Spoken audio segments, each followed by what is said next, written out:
Assalamualaikum warahmatullahi wabarakatuh. Selamat siang teman-teman. Saya di sini akan menjelaskan materi probabilitas dan statistik tentang distribusi sampling, penafsiran parameter, pengujian hipotesa.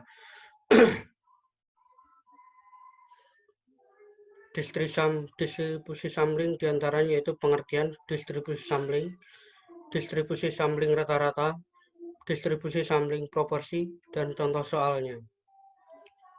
Penafsiran parameter diantaranya pengertian penafsiran parameter rata-rata, penafsiran parameter proporsi, contoh soal. Berikutnya pengujian hipotesa. Pengertian diantaranya pengertian pengujian hipotesa satu rata-rata, pengujian hipotesa beda dua rata-rata, contoh soal. Yang pertama adalah pengertian distribusi sampling. Distribusi sampling adalah distribusi peluang teoritis dari ukuran-ukuran statistik. Misalnya adalah rata-rata, varian, dan proporsi. Termasuk juga distribusi beda dua rata-rata dan beda dua proporsi. Distribusi sampling rata-rata. Distribusi sampling rata-rata adalah distribusi dari rata-rata yang diperoleh dari semua sampel yang mungkin dari suatu populasi di mana ukuran sampelnya tersebut yang sama besar. Distribusi sampling rata-rata populasi adalah totalitas dari semua objek individu yang memiliki karakteristik tertentu jelas lengkap yang akan diteliti. Bayangkan kita memiliki kelompok populasi. Ketika kita mengambil sampel data, akan mendapatkan hasil bahwa terdapat berbagai perbedaan perhitungan dari satu sampel ke sampel lain. Jika dapat mengukur ketinggian semua orang di dunia, misalkan melalui sensus dan menyajikan hasilnya, maka kita telah mendapatkan distribusi tinggi. Jika kita hanya mengambil sebagian dari populasi mungkin sekitar 100 per negara lalu rata-rata dan menyajikan hasil, maka kita telah dapat memperoleh distribusi sampel tinggi dari populasi di seluruh dunia. Misalkan suatu populasi memiliki N elemen di mana rata-ratanya mu dan variannya adalah sigma pangkat 2. Kemudian dari populasi tersebut diambil sampel sebanyak N elemen. Jika pengambilan sampel dilakukan dengan pengembalian, maka banyaknya kemungkinan kelompok sampel yang terbentuk adalah N pangkat N. Sedangkan jika pengambilan sampel dilakukan tanpa pengembalian, maka banyaknya kemungkinan kelompok sampel yang dapat terbentuk adalah rumus untuk menentukan dari sampel yang dilakukan tanpa pengembalian.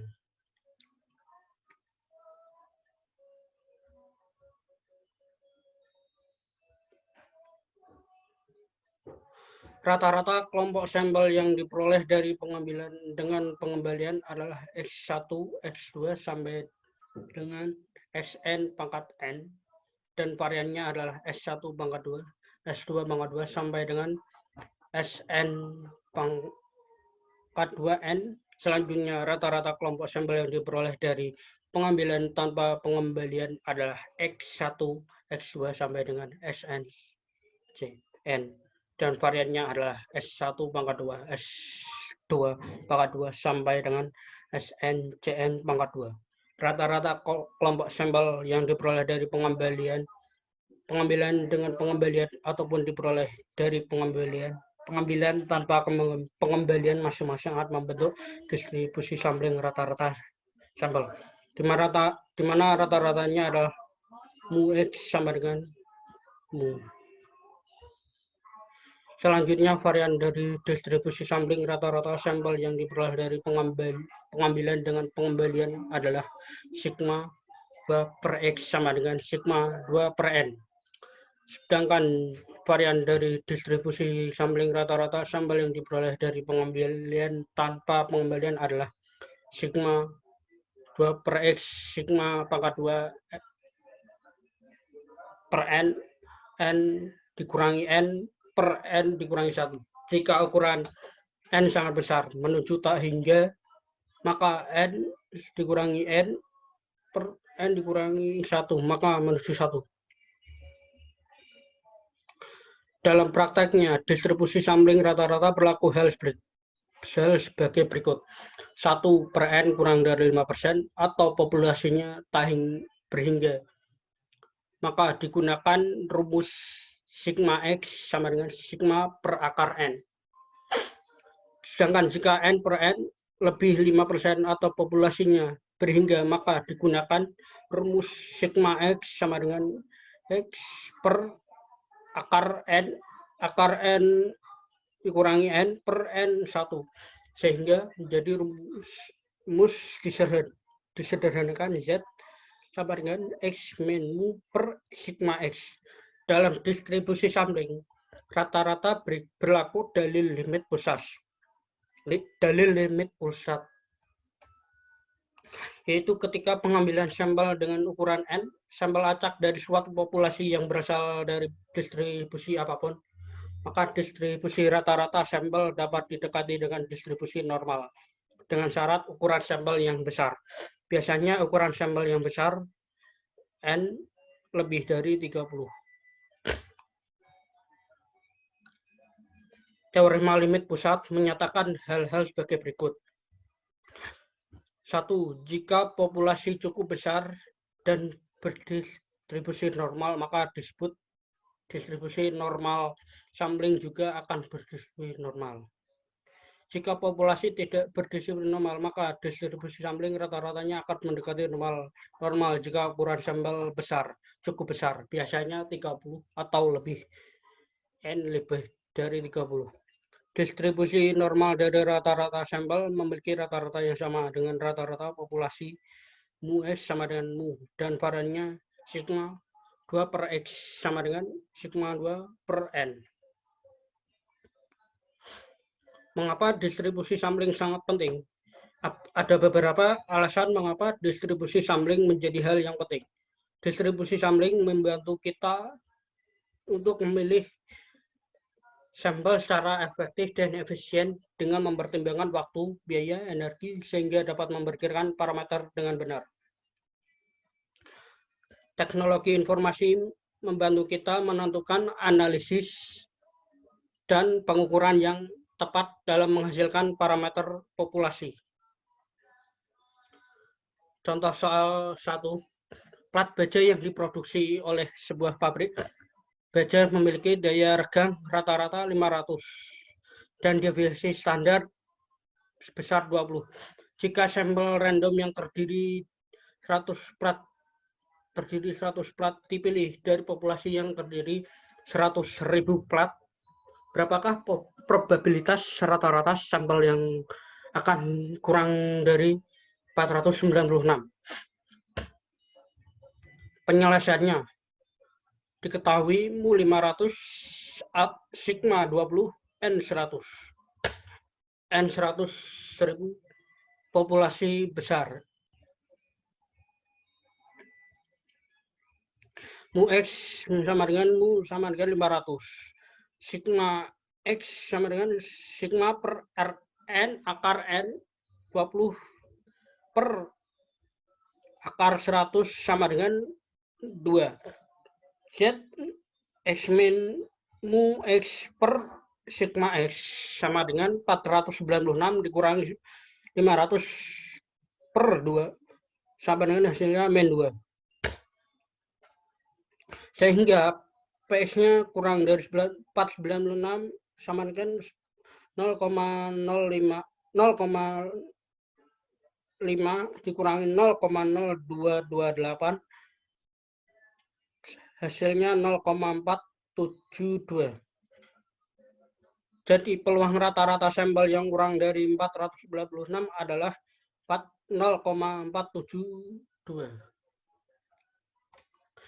Distribusi sampling proporsi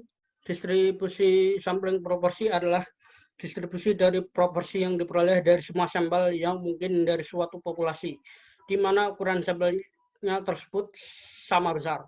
Proporsi populasi dilambangkan dengan pi, di mana pi sama dengan X per N, dan proporsi sampel dilambangkan Rho sama dengan N per N. Pada distribusi sampling, proporsi berlaku 1 jika N per N kurang dari 5% atau populasinya tak terhingga, maka maksudnya sigma P pangkat 2 sama dengan P 1 min P per N.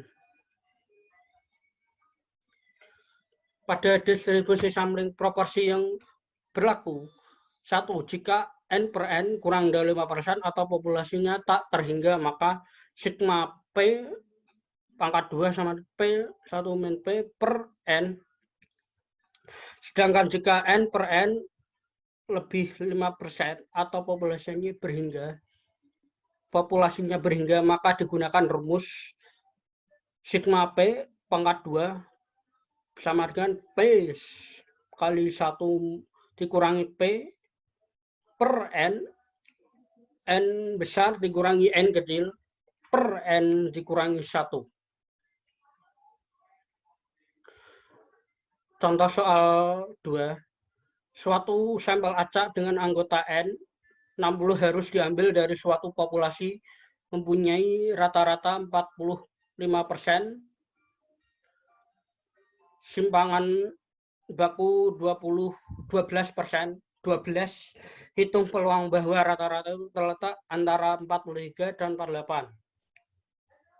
Penyelesaian diketahui mu sama dengan 45, sigma sama dengan sigma per akar N sama dengan 12 per 60. Menentukan harga Z1, Z2. Z1-nya sama dengan 43 dikurangi 45 per 1,55 sama dengan 1,29 min 1,29. Z2-nya 48 dikurangi 45 per 1,5 sama dengan 1,94. Untuk menentukan peluangnya dapat memanfaatkan daftar distribusi normal standar dengan Z1 min 1,29 dan Z2 min 1,94 sehingga diperoleh P 43 kurang X kurang dari 48 dengan P 1,29 Z kurang dari Z kurang dari 1,94 sama dengan 0,4015 plus 0,4738 sama dengan 0,8753. Jadi peluang rata-rata akan terletak di antara 43 dan 48 adalah 0,8753. Contoh soal 3. Diketahui bahwa 2% barang kiriman adalah cacat. Berapa probabilitas bahwa suatu pengiriman sebanyak 400 barang terdapat 3% atau lebih yang cacat? Penyelesaiannya, mu P sama dengan P 2% sama diubah ke bilangan desimal 0,02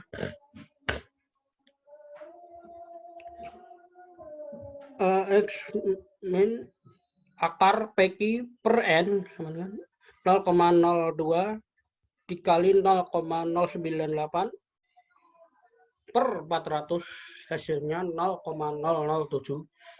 C sama dengan P kurangi P per sigma P 0,03 dikurangi 0,02 dikurangi P per 0,007 hasilnya 1,43. PZ 1,48 sama dengan 0,05 dikurangi 0,42536 hasil 0,764.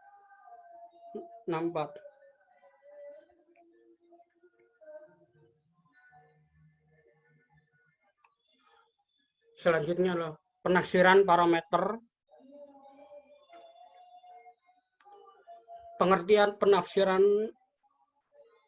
parameter atau estimasi parameter atau penafsiran parameter adalah pendugaan atau nilai parameter populasi berdasarkan sampel statistik. Parameter populasi disebut juga dengan nilai sebenarnya yang dilambangkan dengan ta. Parameter ta rata-rata populasi, mu varian populasi, sigma pangkat 2 atau proporsi populasi P. Sedangkan statistik sampel disebut juga nilai estimasi yang dilambangkan ta. Statistik itu dapat berupa rata-rata sampel S, varian sampel S pangkat 2 atau proporsi sampel P. Penafsiran rata-rata. Penafsiran parameter satu populasi adalah parameter yang dilakukan pada satu populasi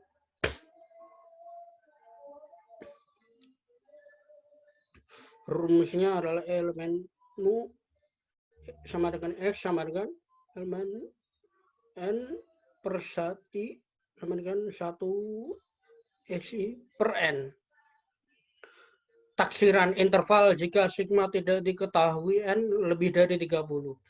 S min Z alpha per 2 S per akar N kurang dari mu kurang dari X plus Z alpha per 2 S per akar N. Ini rumus untuk menentukan interval dan parameter satu populasi.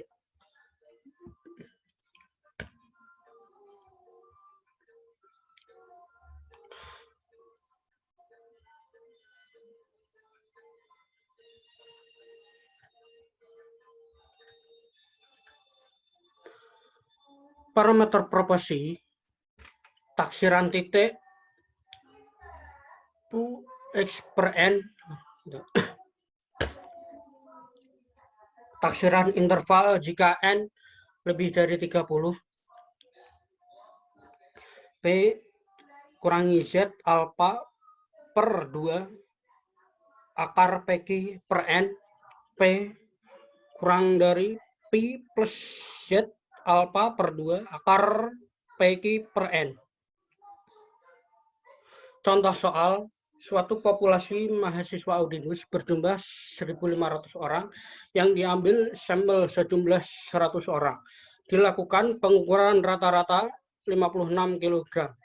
Diketahui simpangan baku populasi adalah 12 kg. Ujilah penaksiran parameter rata-rata interval pada tingkat kepercayaan. Penyelesaiannya diketahui N100, N1500, alpha 12, X56, sigma 95%,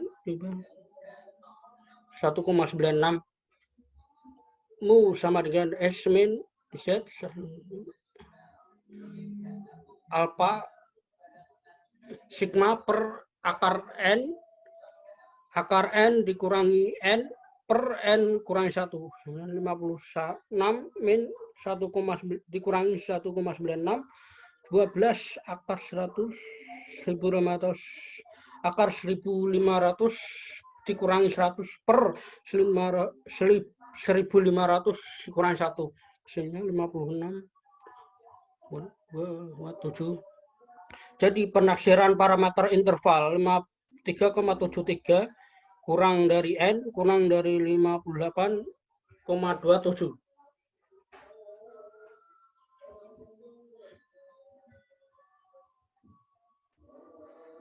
Contoh soal 2. Suatu peneliti ingin menaksir presentasi absensi di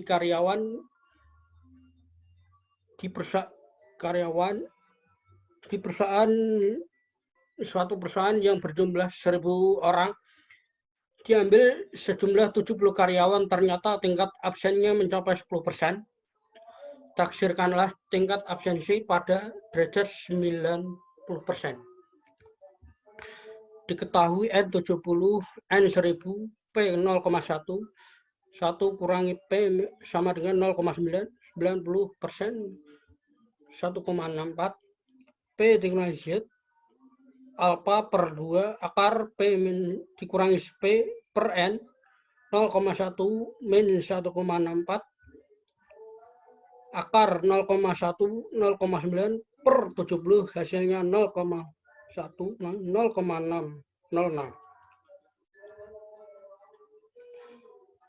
Jadi tingkat absensi pada derajat 90% adalah 0,4 kurang dari N kurang dari 0,16.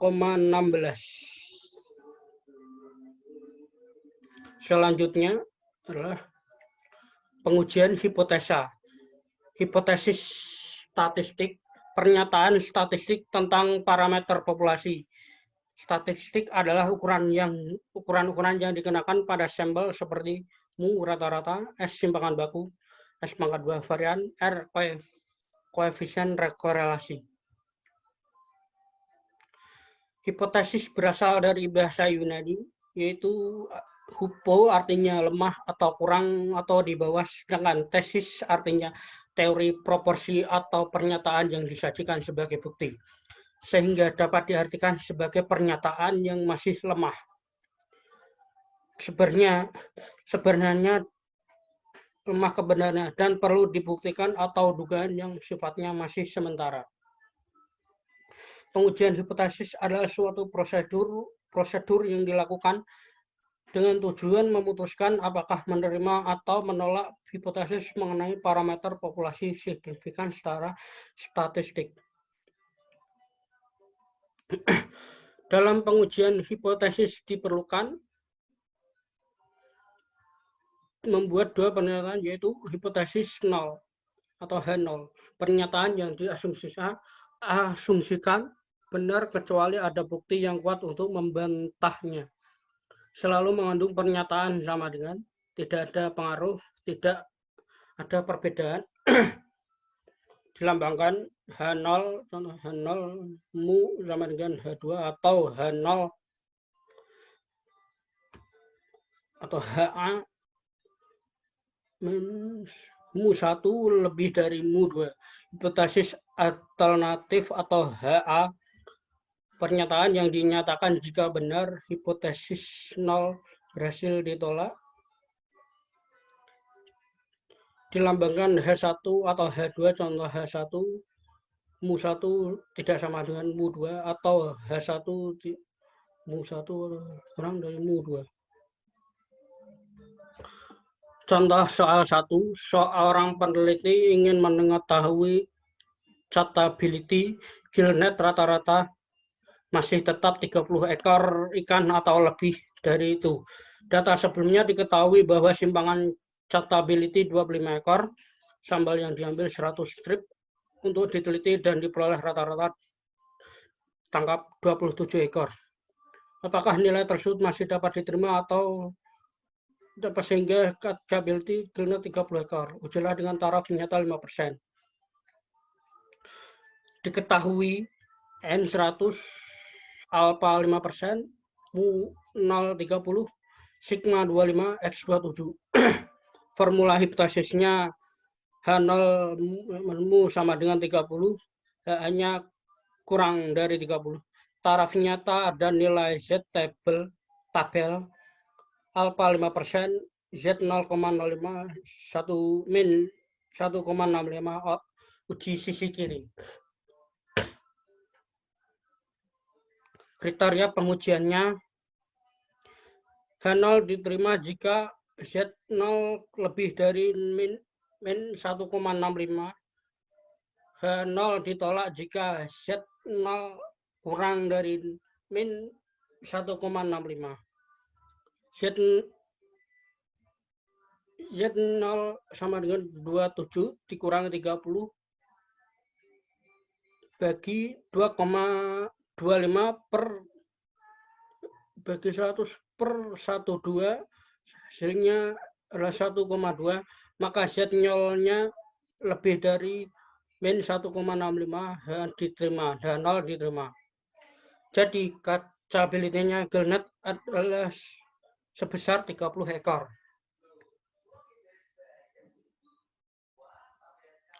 Pengujian hipotesis satu rata-rata. Simpangan baku populasi diketahui sampel besar rumusnya Z0 X min mu 0 per sigma X sama dengan X min mu 0 per sigma per akar N.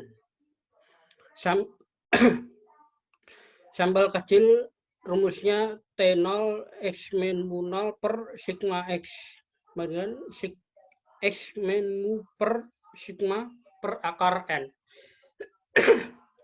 Jadi ini adalah rumus untuk menentukan populasi yang diketahui dengan dua sampel, yaitu besar dan kecil. Simpangan baku populasi tidak diketahui. Sampel besar rumusnya Z0 X min mu 0 per SX sama dengan X min mu 0 per S per N akar N. Sampel kecil dengan rumus T0 X min mu 0 per SX sama dengan X dikurangi mu 0 per S per akar N. Dan rumus selanjutnya ini adalah untuk menentukan simpangan baku populasi yang tidak diketahui. Dengan dua sampel, yaitu sampel besar dan sampel kecil. Contoh soal 2, dari ATM, dari 100 nasabah bank rata-rata melakukan penarikan $49,5 per bulan melalui ATM dengan simpangan baku 45 US dollar. Dengan taraf nyata 1%, ujilah apakah rata-rata nasabah menarik melalui ATM kurang dari 500 US dollar per bulan. Penyelesaian diketahui X495 S45 N100 mu 0,500 alpha 1%. H0-nya sama dengan 500%, H1-nya kurang dari 500. Uji statistik uji Z adalah karena sampel besar. Arah pengujian satu arah. Taraf nyata pengujian alpha 1% diubah ke bilangan desimal 0,01. Titik kritis Z dikurang dari min 1 0,01. Z kurang dari min 2,33.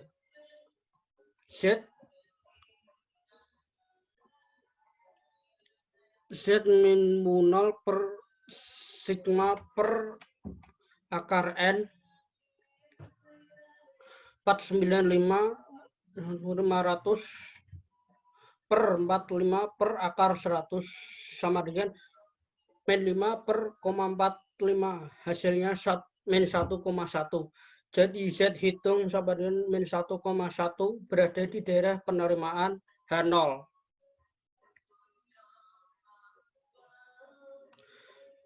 Contoh soal 3. Seorang job spesialis menguji 25 karyawan dan mendapatkan bahwa rata-rata penguasaan pekerjaan kesekretarisan adalah 22 bulan dengan simpangan baku 4 bulan dengan taraf nyata 5%. Ujilah apakah rata-rata penguasaan kerja kesekretarisan tidak sama dengan 20 bulan. Penyelesaian diketahui X 22, S sama dengan 40, S sama dengan 4, N sama dengan 25, mu 0 sama dengan 20, alfa 5%, H0-nya adalah 20 sama dengan 20, H1-nya tidak sama dengan 20.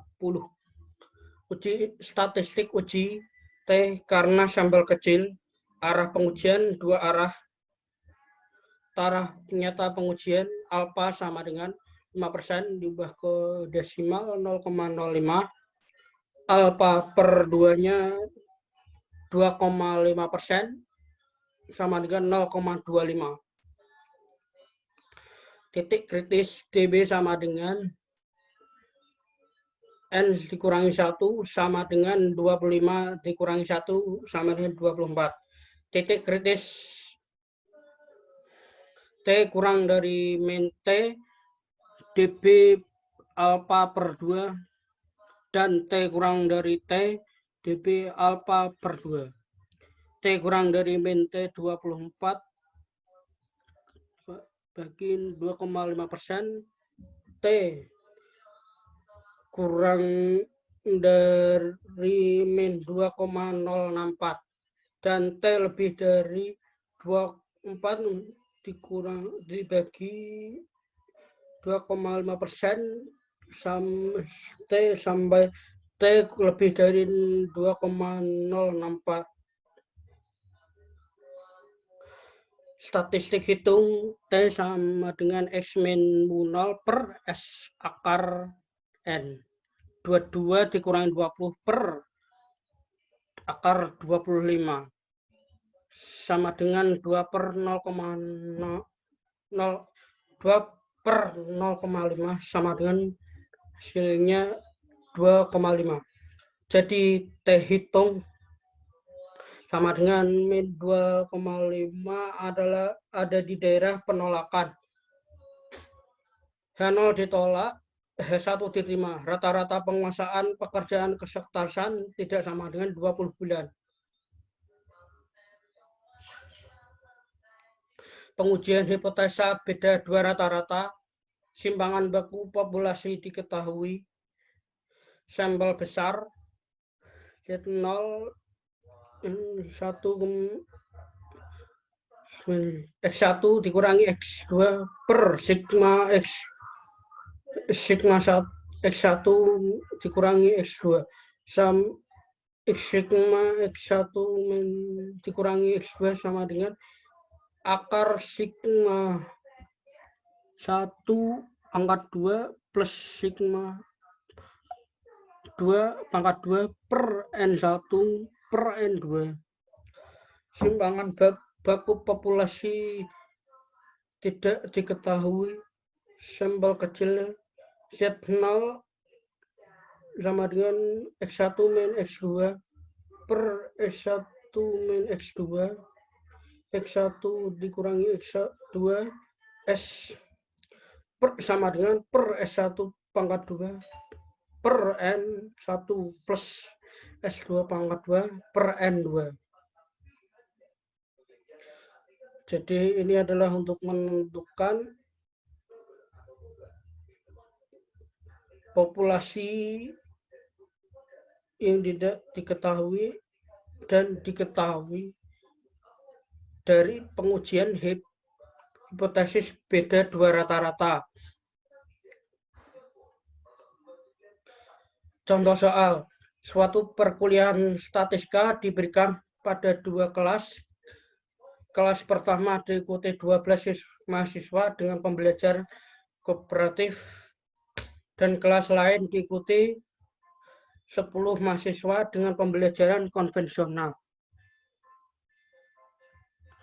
Pada akhir semester, mahasiswa diberi ujian dengan soal yang sama untuk kedua kelas.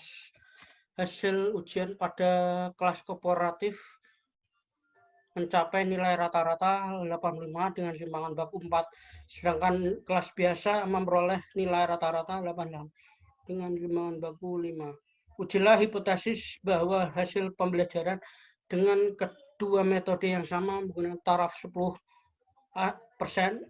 asumsikan kedua populasi berdisiplin normal dengan variasi yang sama.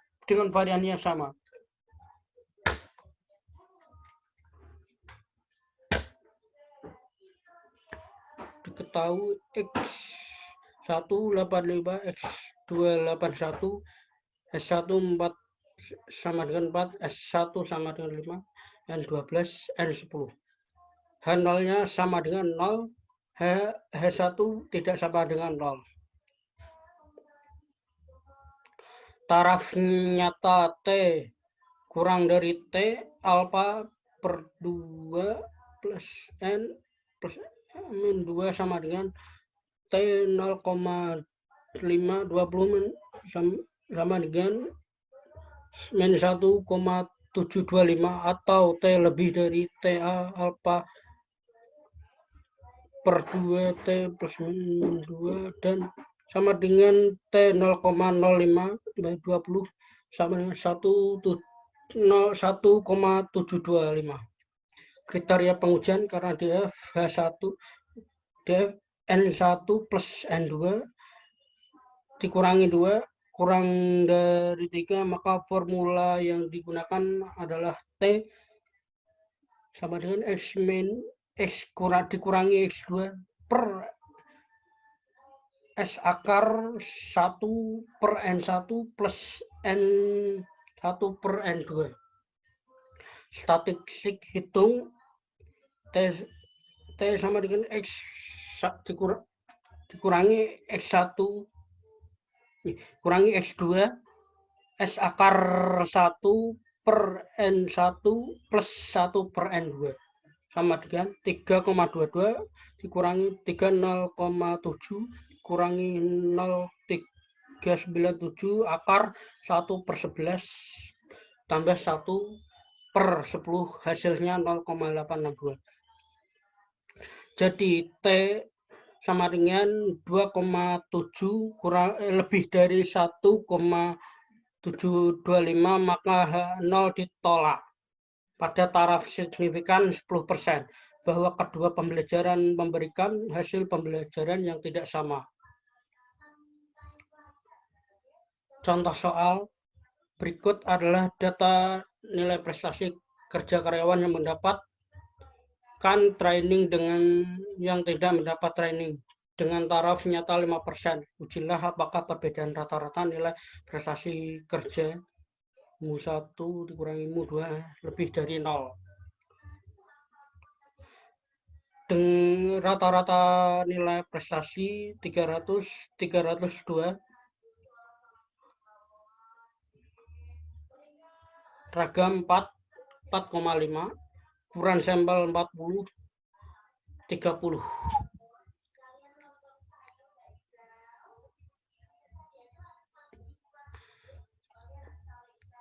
H0-nya sama dengan 0, H1-nya lebih dari 0, taraf nyata pengujian alfa 5%, titik kritis Z 5% adalah Z lebih dari 1,645.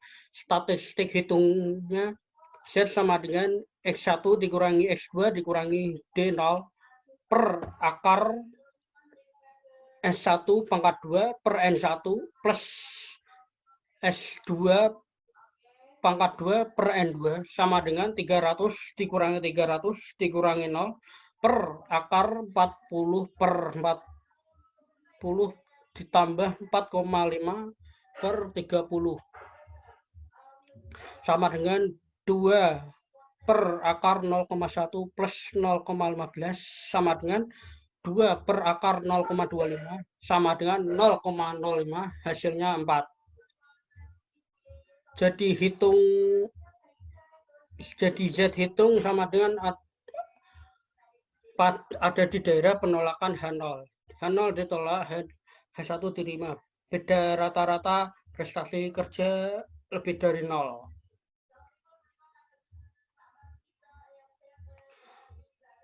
Terima kasih. Sekian dari penjelasan materi dari saya. Semoga bermanfaat bagi teman-teman. Assalamualaikum warahmatullahi wabarakatuh.